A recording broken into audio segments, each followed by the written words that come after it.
Good morning, everyone. It's almost 6 o'clock in the morning. It is April 19th, 2021, the year after the worst year ever. Today, what are we going to do today? Today is the fourth or fifth show of the Spokane experience. And I'm still not on the Spokane subject yet.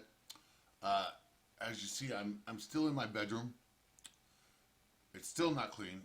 I'm trying to get my firm, because I've had a hard time getting a lease or the website built, which I'm too busy making videos and fucking getting in fights on fucking social media and deplatformed or whatever. Because I'm not making the most effective use of my time, I have yet to, why is that not very bright? Oh, I know why it's not that bright, because that screen went dim. There, that's better. Okay, good. Here we go. I'm not making the most efficient use of my time. I'm getting better, though. The longer I go clean and sober, the more efficient I'll get. And I'll still not be that efficient, but I'll be more efficient than you because I'm very, very, very talented. I rely on that talent too much. So, today, I had an epiphany. Epiphany. I had Tiffany last week. I had Epiphany this week.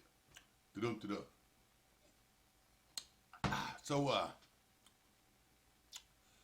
I am a big Jordan Peterson fan and kind of a hater lately.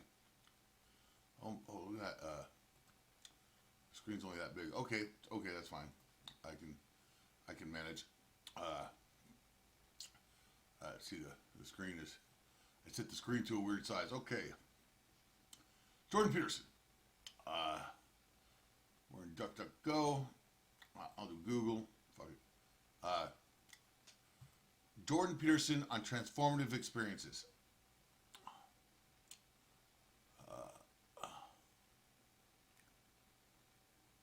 Alright, Jordan Peterson on rules of... Oh, there we go. Psychedelic. The Bible. Oh, shit. That's an hour, 20 minutes. It's probably a little longer than we want. Gospel of Masculinity. That is not... God damn it, I'm going to get sidetracked here.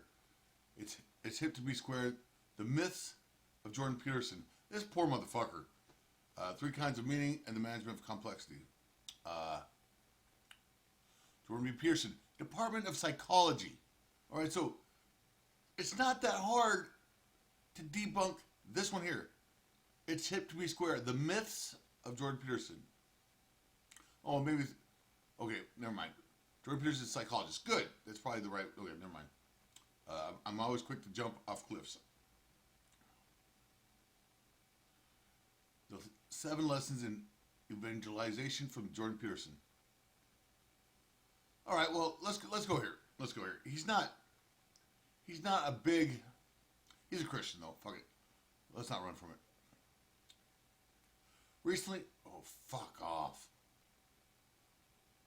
Get this amazing poster for free. Well, if you get your fucking advertisement out of it, I can see what it is. Pardon me, sorry. Recently, an unlikely thinker has exploded on the world stage. What does that mean? Sorry. An unlikely person who's a thinker, maybe, has exploded. An unlikely person who's a thinker. I guess that's what they're saying. His name is Jordan Peterson. A Canadian clinician. Let's see. May 10th, 2018. Yeah, okay. That makes sense. Tell stories. I'm not sure that's his message. Tell some stories. He does.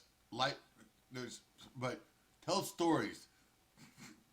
This guy has a job at a fucking the Catholic gentleman. Oh my God. The Catholic gentleman. All right. Tell stories. No. Okay, so this should be... Okay, I don't mind this one, but it shouldn't be first. Teach rules, more important than tell stories. Teach rules in your storytelling. Sure, teach rules first, though. Call people to carry the cross. No, yes, no, yes. Okay, Jordan Peterson says, fuck, fucking coincidence or weirdness. Today on Cameron Vesey's Weird Fucking Life. I just quoted him, that quote back to him on Twit World.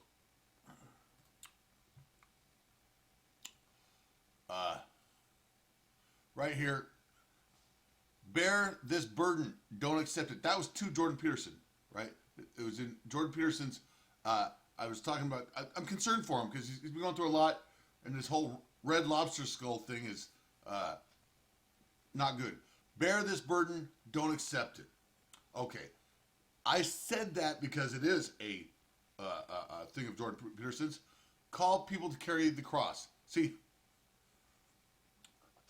Jordan Peterson uses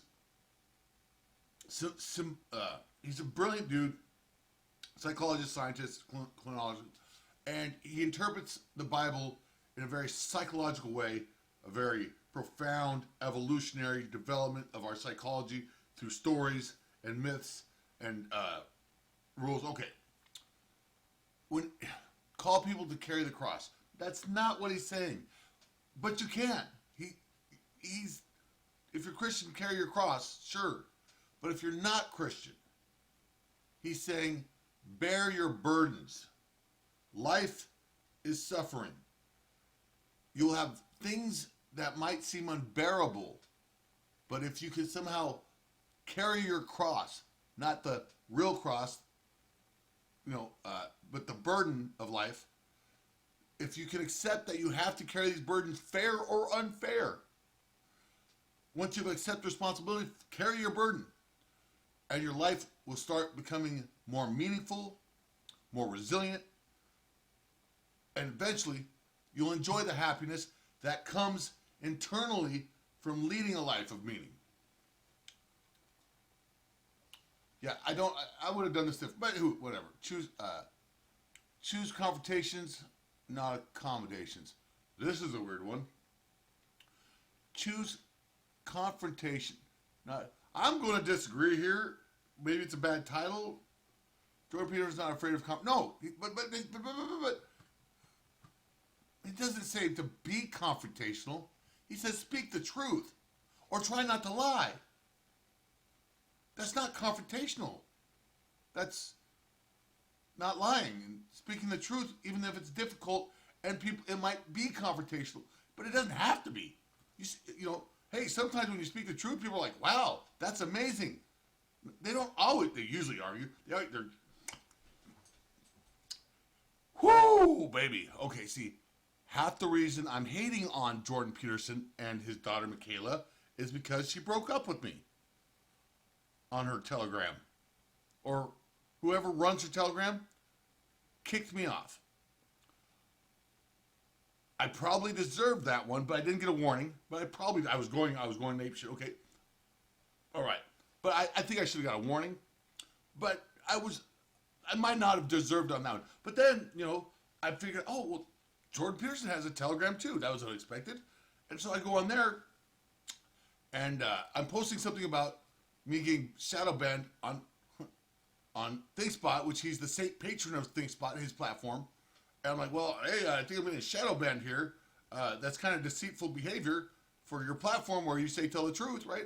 Okay, so and some people, so all these little think spotters, oh, that's not possible, blah blah blah, but they don't work for Spokane, whatever.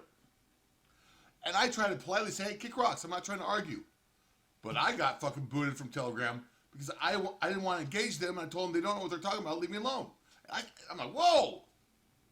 I'm out there trying to not lie, speak the truth, because I do believe I'm shadow banned.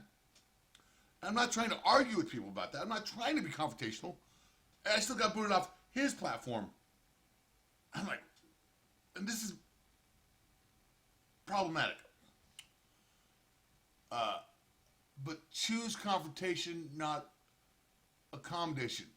I'm not sure that should be top 7. Even because first, I don't think it's word right, but I think I get what he's trying to say. Speak, at the very least, don't lie, but try to tell the truth. Because sometimes you don't know what the truth is. So if you don't know what the truth is, don't act like you know what the truth is. Don't throw something in there hoping it's the truth. Try not to lie. Just try to say things you know aren't a lie. But but if you know the truth, speak the truth. Try to tell the truth. It is important. Integrate science. What the fuck are these people do? Okay, I guess they're trying to take Jordan Peterson, who is a Christian, has Christian values, but he's a psychologist first. He's a scientist, and it's a weird mess. I'm not going to say what he is first, second, or third, but I guess they're taking his science-based application of ancient biblical texts and myths and legends and the symbolism and how they evolved and how they evolved our psychology, and they're trying to reaffirm it into their religion. Okay. They're translating it back. That's kind of weird. That's kind of weird. I'm sorry. So Jordan Peterson translate the Bible, the Hebrew Bible, the Jewish text, the Old Testament. He's converting those to show how the deeper meanings in them are actually biological, evolutionary paradigms and axioms that are essential for any individual to thrive in society. He's converting those into modern terminology that a atheist or non-believer or somebody else can go, oh wow, that makes sense. It's not just a dumb old story about Sodom and Gomorrah and sex and chopping penises off. And for some reason, this Catholic website thinks it needs to reconvert that back. So no. Why would you need to retranslate it back? Okay. Integrate science. Pearson leads with stories. All right, I gotta get out of here. Speak with passion. I'm not familiar with this one. All right. An imperfect witness. Jordan Peterson is not perfect, nor is he some sort of secular messiah. Yeah, he might be. As some have portrayed him. Yeah, I mean, fuck. Secular messiah? Not a real God-sent messiah, no. But he's an apostle. He is certainly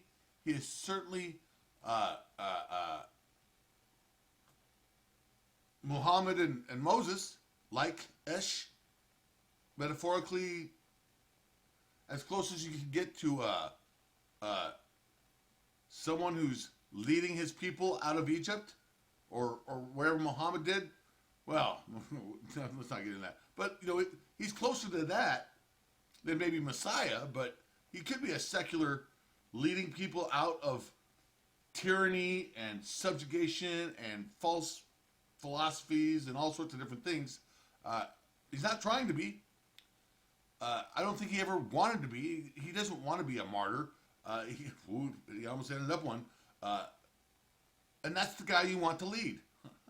You want the guy to lead who's not really trying to lead, and that's not really his thing, but that's the guy you want leading. This is why I look down on Sam Harris and Brett Weinstein's and Eric Weinstein's, because these are people who are trying to change the system without even trying to take the reins of the system. All right? If you're not going to try to drive the car, don't tell me to buy another car. All right? Don't tell me the car sucks, and you can do it better. But we need a different car. Whatever. I don't know. Whatever. I'm not even sure that makes any sense. Does it make money, though? Does it make dollars? Cents? Dollars? The only problem... I'm getting so sidetracked here. The only problem with Dr. Peterson is that it operates from a purely naturalistic perspective. The supernatural is excluded, and therefore the graces necessary to fulfill the good intentions that he inspires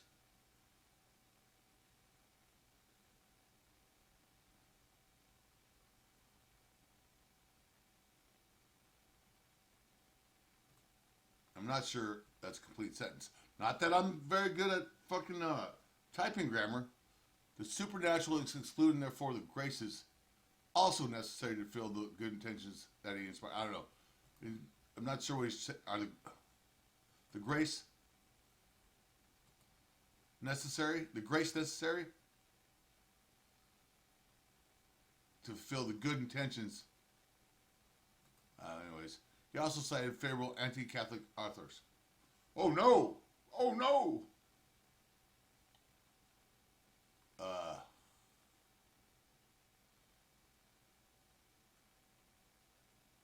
Yeah, he's not an Orthodox. He's there's some wisdom.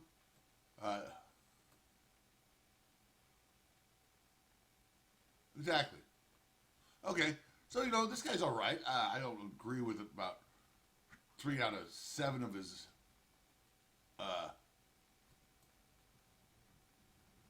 Jordan Peterson lessons, but as but whatever. I mean, I'll give the guy a break. What am I doing here today? The transcendent, transformative experiences. You see, that should have been there on the top 7. I guess I'll just have to explain it myself. All right, so there's something that happens, and I've actually experienced this myself at a very young age, because I was a little fucking monster, and the only reason I'm not a Hitler or Stalinic or Chavez type, I'm more of a Donald Trump, Fidel Castro. No, just kidding. I could be a lot worse. I could be a 3 or 4 time murderer now, or something a lot worse than I am, and I'm not no saint. I'm a patron saint of criminals everywhere. No, but there's something called a transformative experience. If you've ever been a born again Christian, and this is the only experience I can speak to because it's the only one I have personal knowledge of, so I can speak to it more. I don't know how Catholics find God. Well, it's usually through a blowjob or sex in the fucking back room, and then when they confess to the fucking, it's like, I'm sorry, I sucked all those dicks. I don't know. I don't know how Catholics find God. Most, like, Orthodox Jewish people that, they don't necessarily find God. They just believe in the, whatever. But if you're a born-again Christian, or baptized by the Holy Spirit, Baptist church when you're dunked in the water, hallelujah! All right? There is something transformative about that experience if you go into that experience with the proper mindset and the proper people, and it's done in a certain manner where, whoa, you want to change the way you act immediately? It's crazy. Because I went to a youth ranch at 10-ish years old for good kids in the middle of the desert, I say, yeah, there's no fences. You run away, you die. It's one of those youth ranches for good kids in the middle of the desert. But it was a good Christian ranch. It was in Basin City, Washington. It was basically a bunch of go-getters from Spokane. Harvest Christian Center was their home church that they decided to missionary off and become part of this the Memorial Bailey Youth Ranch, and it was done right. Lon Stokes and his wife were the head managers of the youth ranch, while also being the pastor and of the church, tiny little church, as they got started. I don't know how long it was open before I was there. It didn't last a whole too many years longer after I was gone, but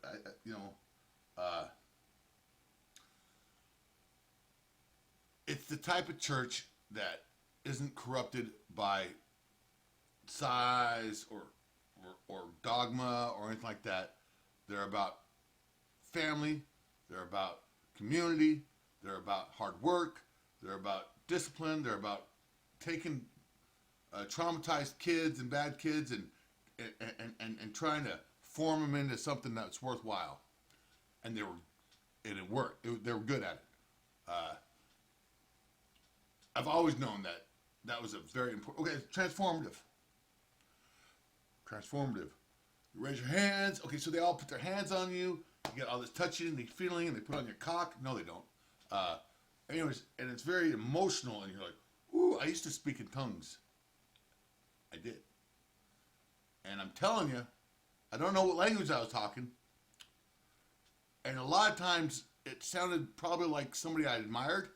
Just being honest here now, I'm thinking about it. Chris Hare or you know, it would be somebody I might, so, but sometimes it wasn't. I mean, and I didn't think I was cheating. I didn't think I was lying. I wasn't conning anybody. I felt the power of the Holy Spirit. I have. It's true. It's a transformative experience, and it affected my life for the positive to who knows how much. Okay, so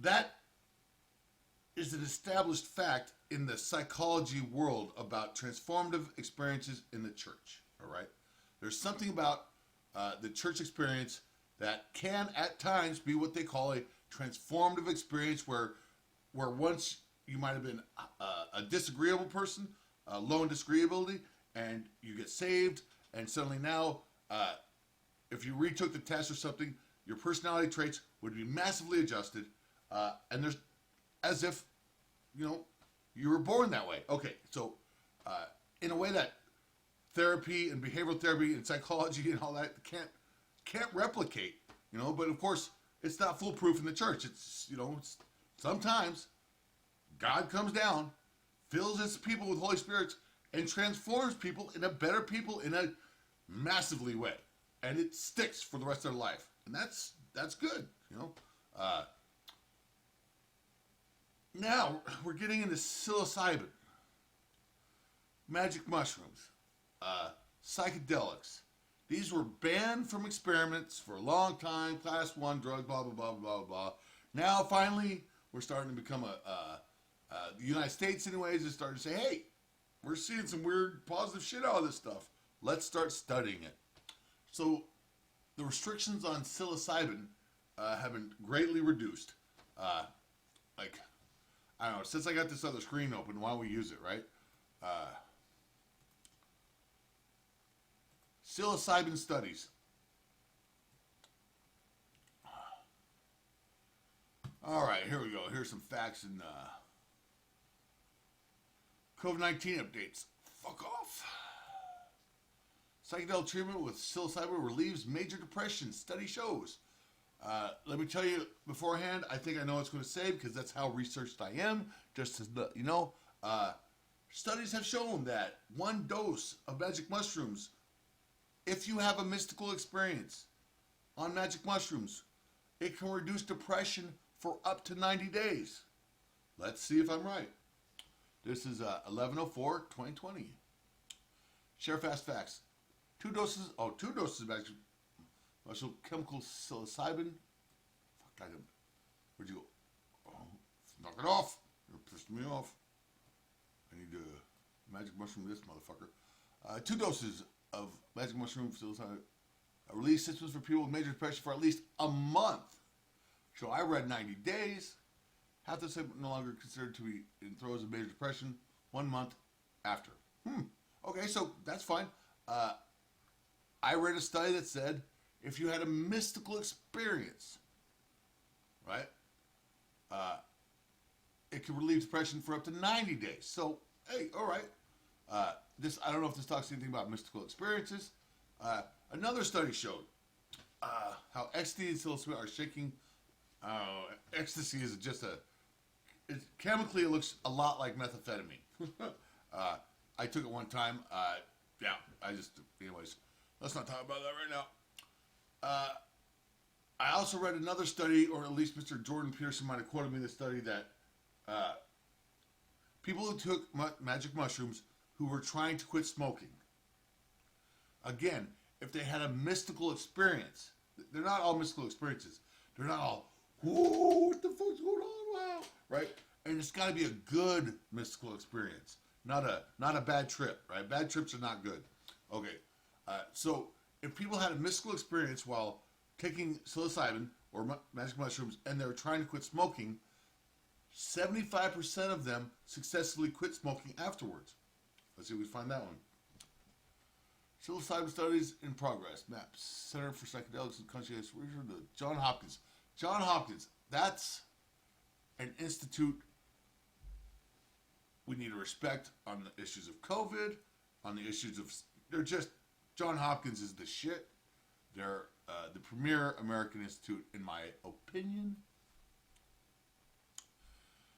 John Hopkins is deeply committed to exploring innovative treatments. Yes, they are. Word, gay sex? Whoa. Gay sex for depression? What? What the fuck? No, I'm making that up. Scientists today are entering a new era of study, truly new class of pharmacological compounds known as psychedelics. Although research with these compounds was first started in the 1950s and 60s, it abruptly ended in the early 1970s in response to unfavorable media coverage. Goddamn fucking media, resulting in misperceptions of risk and highly restrictive regulations. I wonder if Big Pharma was getting in the way in the 70s because, like, oh, fuck, this cures too many things. What are we going to sell? Fuck, they could grow this in their backyard. What are we going to sell, people? But that's a whole other story. After decades, highest of 2000 group of John Hopkins was the first obtained regulatory approval in the United States. Well, in 60 peer-reviewed articles in respective scientific journals, doesn't mean a lot, but this is John Hopkins. So, like I said, John Hopkins is the last of the uncorrupted. Study health volunteers also advanced our understanding. Okay. So, if you want to go here to John Hopkins, read about psilocybin, and see if I'm lying or see what I'm saying is true, feel free. So, psilocybin and the mystical experience is transformative, is what I'm trying to get to. Okay. I had an epiphany this morning. That's what motivated me to get up and get dressed and, put my hat on. Notice my brown hat. I have a black hat and a brown hat. I'm a man of many hats and sluts and tendencies. Anyways. Oh, okay. So, some brain info for you. Now, there's almost like twice as many. I can't remember. There's almost twice to three times as many inhibiting neurons than there are normal type of neurons. And what that means is inhibiting neurons. Let's look it up. Since we're here, I can't fucking explain it because apparently I'm getting out of my ballpark. Inhibitory neurons. Ballpark inhibitory neurons. I didn't know there was a ballpark. Somewhere in the ballpark of it have built. Okay. So let's bam. Gamma aminobutyric acid.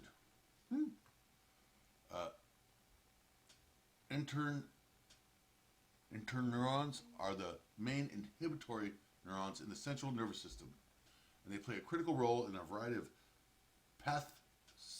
pathopsychological processes, including modulation of cortical and hippocampus and neural circuitry and activity, cognitive function related to neural oscillations. Yeah, see what? That's what I said. From hiring to firing, activation of inhibitor neurons.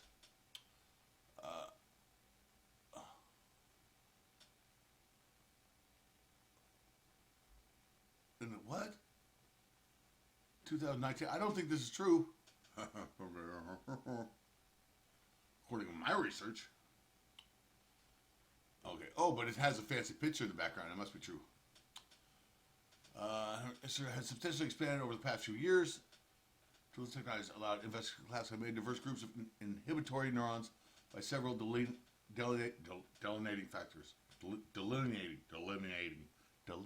factors. These include their connective motifs, expression of specific molecular markers, receptor diversity, and ultimately their role in brain function. What you use there, I mean, they're not actually beings. Despite this progress, however, there is still limited understanding of, that word right there, GABAergic neurons are recruited by their input and how they actively,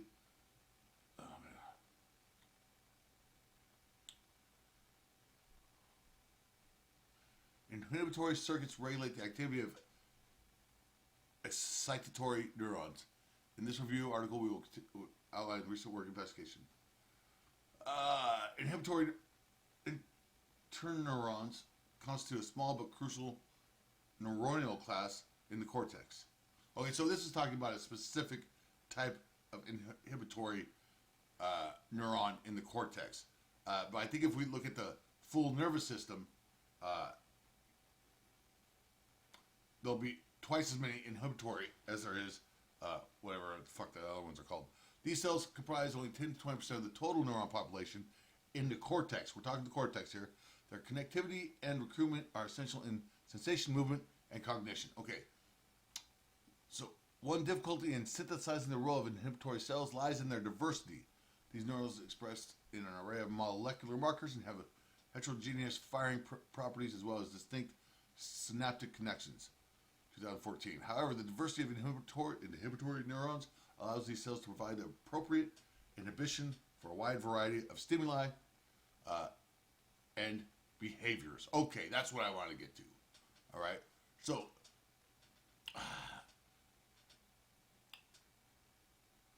basically, I'm trying to explain what an inhibitory neuron does. Inhibitory neurons allows these cells to provide the appropriate inhibitions for a variety of stimuli and behaviors. So, an inhibitory neuron will tell you, don't touch that burning fucking stove. It'll say, that's hot, don't touch it, stop right now. They're very powerful. They work off negative emotion more than anything. These data demonstrate that while some genes are expressed to varying degrees across several interneuron types, there are certain non-overlapping markers that can be used to delineate broad groups of inhibitory interneuron groups. This review article will focus on 3 largely non-overlapping classes of inhibitory interneurons in the rodent cortex that express the following molecular markers. Oh Christ, I'm not trying that. Parvalibidinum, sematosis, and type 3 serotonin. Oh, I know serotonin. I know Sarah. I love Sarah. Sarah's nice. Sarah's cocaine. Sorry. Okay, and hope to include martini cells. What? Martini cells? Oh, Martinati cells. Martini cells. We have martini cells. Where's Frank Sinatra? Where's James Bond? I'll take a martini. Shaken. Non-shaken. And don't stir them. I like them just sitting there normal, solid. Okay. There are 5 and 6, blah, blah, blah, blah. Okay, we're getting too far.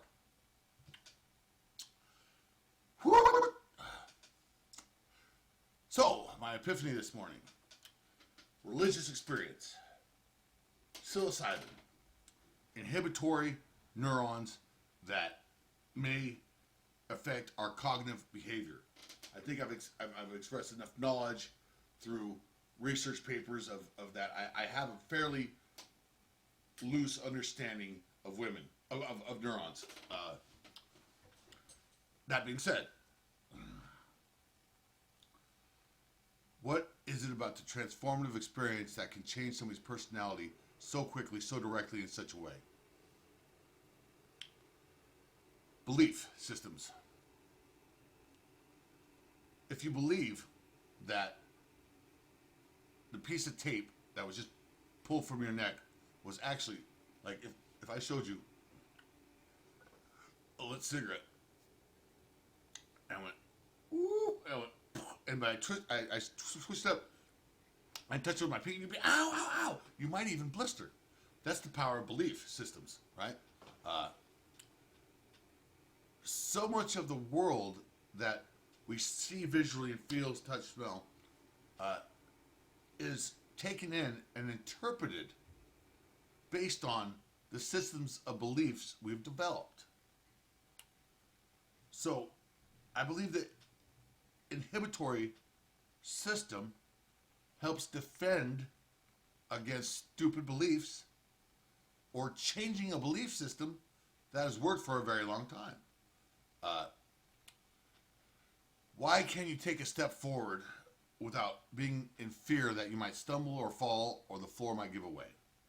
Because through instinct and evolution and whatnot in the development of certain belief systems and inhibitory programs running in our brain that we figure out at a young infant age. Oh, like a study. If you take a baby and you put them on a table, and this part of the table is solid, that part of the table is solid, but the middle of it's glass, and they can see down to the floor, they won't crawl on the glass unless they're me, and then I'll jump off the fucker and kick you in the nuts. I did that once when I was 2. The Legends of Cameron. So early on, a baby will conceptualize cliffs, angles, falls, stuff like that, and it'll know if something looks solid, I can put my foot there, but if something looks not solid, don't put your foot there. And so by scanning the visual planes, it takes in where the ups and downs are, and therefore you can over the ground without putting your foot down a bunch of times to check if it's solid. Your belief system says if your visual sensory perception says that's solid, then go ahead and step on it. That's why if not, we fall really hard, right? If it's whoop, bam. That's why when you think there's something there and you do whoop, because your mind can't catch up. It's, hey, that was solid. Boom. No, it wasn't. All right. So back to psilocybin. Back to the transformative experience. So in order for that belief to be solid, inhibitory neurons probably keep it protected from any signals. Just because you fall down one time because there was nothing there, whoa, right? Doesn't change your belief system. You still walk away going, whoa, that was fucking still. Your belief's fine, even though there was something that said, well, maybe you're not, that's not true. No, it's true. So in order that certain belief systems or paradigms or algorithms that worked over time, call them algorithms, whatever you want to call them, that have worked over time for you, well, just because that algorithm didn't work once or twice or occasionally, but it's got such a success rate that it's worth keeping. Inhibitory neurons will make sure that other areas of the brains don't try to corrupt that belief system. So there's something in memory called first memory.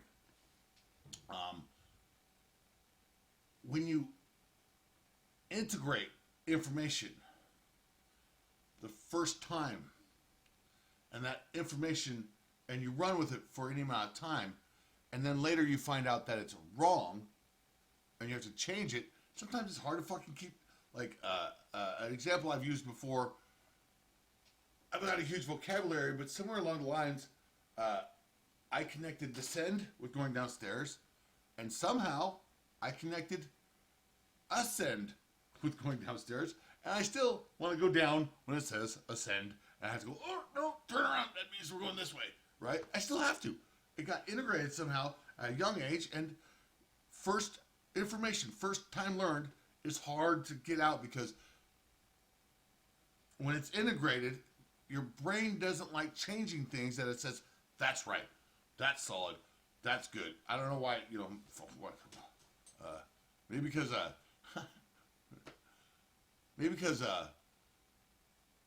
don't know. I fell down the stairs when I was very young. Fucking chipped a tooth. My mother just got this blue 10-speed bike, classic 10-speed, and it had one of those yellow kid carriers on the back, where you get in there, woo, woo, woo, and she said, go get your sweater, we're going on a ride. I'm like, oh, and I grabbed my sweater, and I didn't put it on. I'm coming out the front steps, and I step on the sweater, and I fall right down, and go boom, down the fucking cement steps, and busted my tooth. Maybe I thought I ascended those stairs, And that was bad. Ascending is bad. I don't know. Neurons, psilocybin, transformative experience. Dreams. How come when you wake up from a dream, you know it wasn't real? Or even sometimes when you're in there, you don't believe it's real. You don't believe it's real when it's done. You kind of go in the adventure, but you don't believe it's real. Or the same thing with like a video game, right? You know that's not real. Why do you know it's not real?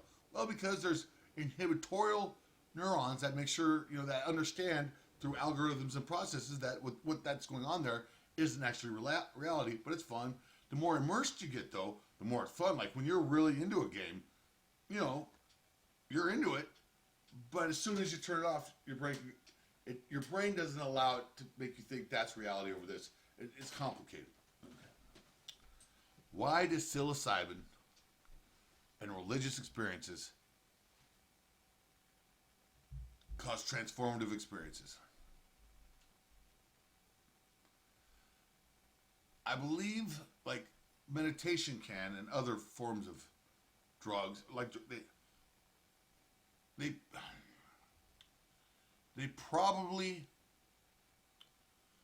put a certain section of inhibitory neurons to sleep, or inactivate them, or disrupt their ability to protect sacred memories, sacred beliefs, algorithms, so that those algorithms can be rapidly changed. Basically, what psilocybin does is it opens up. Think of Star Trek, the Wrath of Khan. Spock is going into the warp drive room. Spock is psilocybin.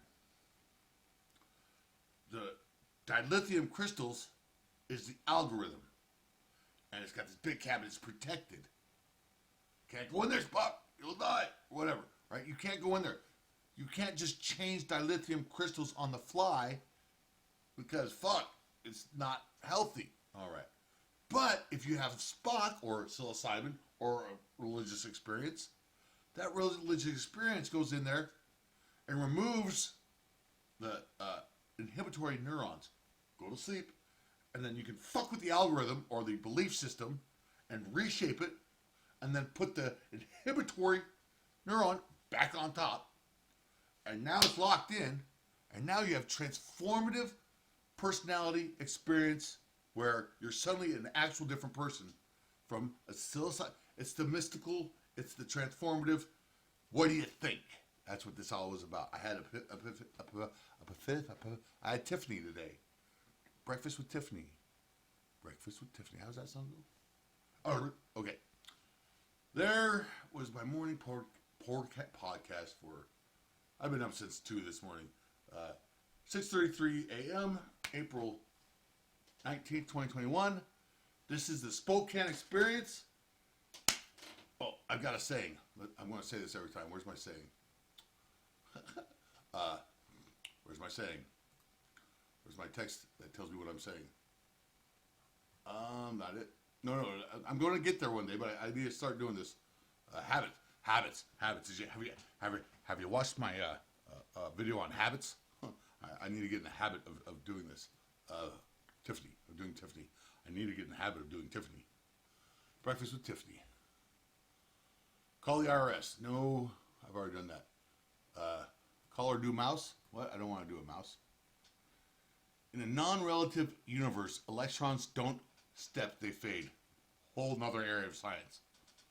Bitcoin. I had $838 in Bitcoin on 3/12. It's gone now. My fucking Audi. Anyways, get back to the show. Here it is. I found it. This is a motto of the Spokane experience. Resist COVID thinking. Never defund the police. Just reform. And cancel culture once and for all. Check on your loved ones and check often. This is the Spokane experience. And I'm outie. I'm trying to.